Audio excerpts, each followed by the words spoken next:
Welcome back to our Sailrite workbench. We're glad you could join us for part 3 of our Automotive Refresh Series.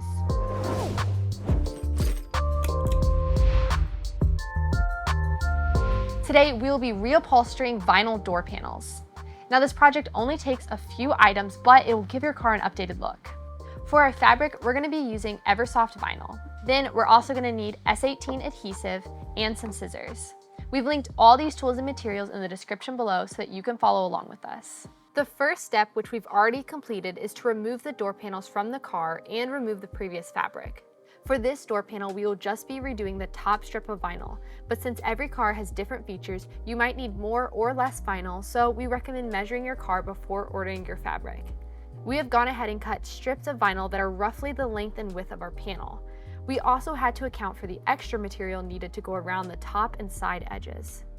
To get started, we are going to take our S18 and use the brush to apply the adhesive to both the panel and the strip of fabric.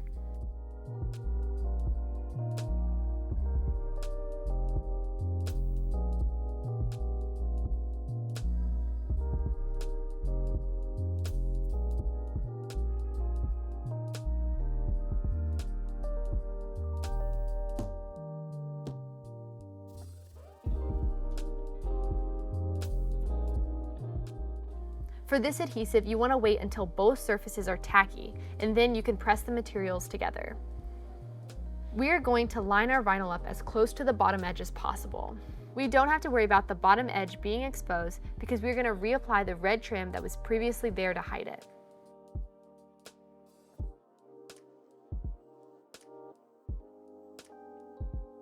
Once the front is secured in place, we're going to flip our door panel to the back side and work on adhering the edges. Apply the glue to both surfaces. We're going to focus on the center section and then do the corners after.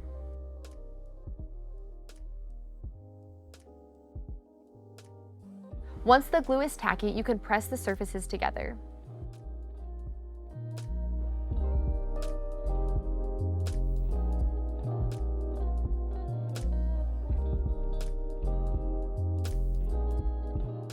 Here we have a cutout in the door where the door lock knob goes. We'll take our scissors and cut the fabric so that we can fold it around the edge.